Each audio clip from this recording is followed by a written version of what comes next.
First of all, I'd like to say thank you very much for giving us an opportunity to wish Herb and everybody a very happy birthday today.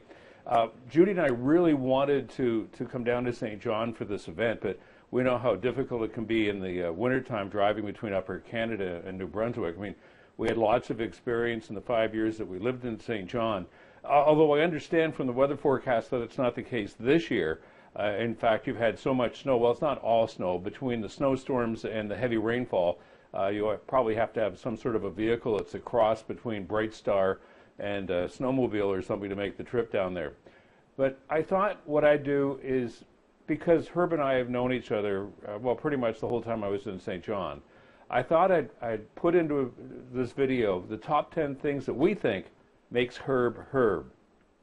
Well, the first thing, of course, is that Herb is an impeccable dresser. I mean, there's nothing you can say about the way Herb dresses. And I have to apologize for wearing this jacket and tie, because in television, that's the way it is.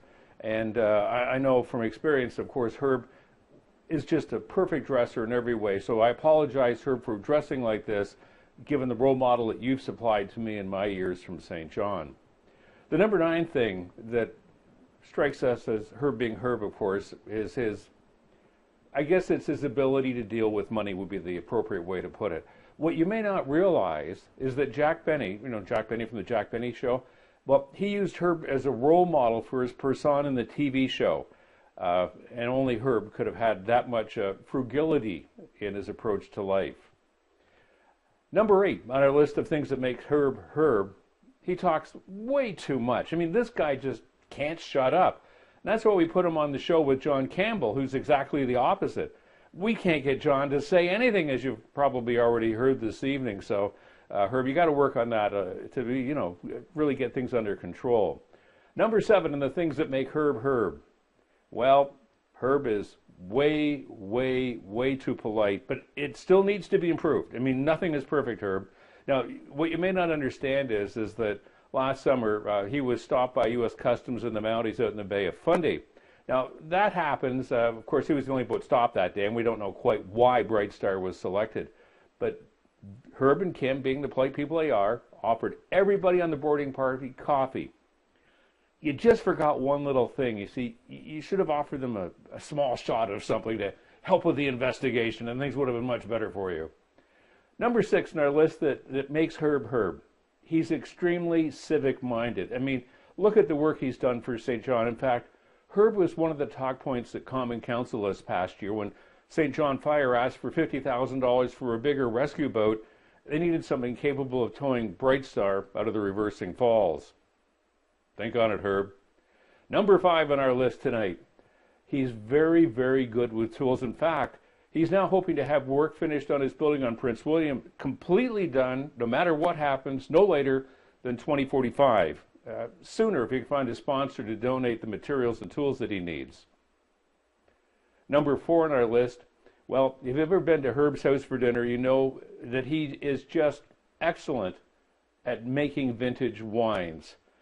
We just hope that tonight somebody's given him the proper equipment to make it, because, well, to be blunt about it, Herb, we desperately need our 5-gallon windshield washer fluid container back, so you'll have to get other materials to do your brewing in, if you will. Number 3 on our list, well, it's the Herbmobile, his car.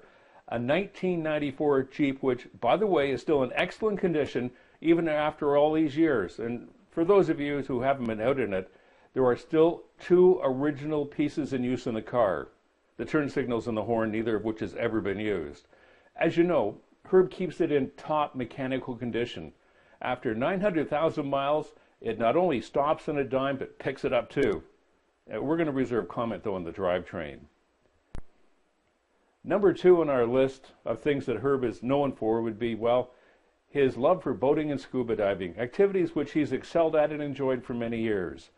There's not much to be said about his boating skills, that we haven't already said, of course, but when it comes to cooling beer on those trips, there's a world of learning yet to come.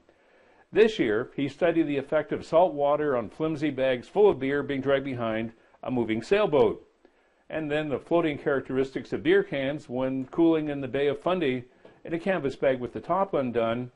And finally, we studied this year the unusual reaction of sharks to munching down on still sealed cans of suds. Need I fill in the blanks for you?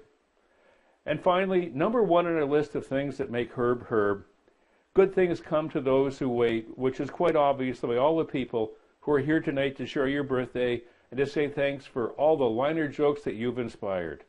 Herb, from Judy and I and everybody in Upper Canada, with a few exceptions in Hamilton, happy birthday and many more to come.